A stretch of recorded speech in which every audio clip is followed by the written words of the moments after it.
Hi అండి. Welcome to my channel. ఈరోజైతే నేను కొబ్బరి పచ్చెనపప్పు కర్రీ చూపించబోతున్నాను అనమాట. సో, ఇదైతే మీరు చాలా సింపుల్‌గా చేసుకోవచ్చు.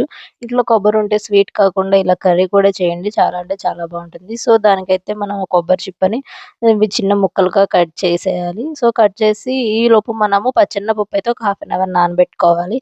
కొబ్బరి ముక్కల్ని మిక్సీలో వేసి తురుములాగా పట్టుకోవాలనమాట. సో, ఒక ఆనియన్ కూడా కట్ చేసుకోవాలి. సో, ఒక బాండీ పెట్టుకొని ఇందులో మనము ఎండుమిర్చి, తాలింపు పోపు పెట్టుకోవాలి.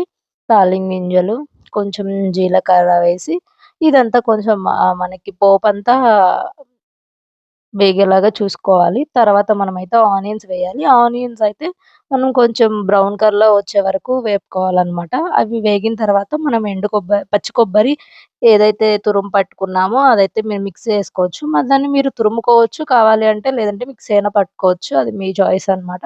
సో, కొబ్బరి కూడా వేగిన తర్వాత కొంచెం సాల్టు, దీంట్లోనే కొంచెం పసుపు వేయండి తగినంత.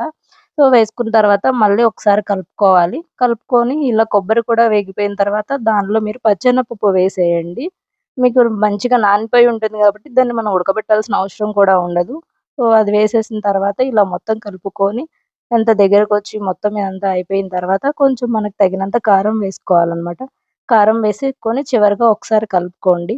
కూరైతే చాలా అంటే చాలా బావుంటుంది. పిల్లలు కూడా ఈజీగా తినేస్తారనమాట. సో, ఒకసారైతే ట్రై చేసి చూడండి. నా వీడియో గనుక మీకు నచ్చినట్టయితే లైక్ చేయండి, కామెంట్ చేయండి, సబ్స్క్రైబ్ చేయండి. Thank you.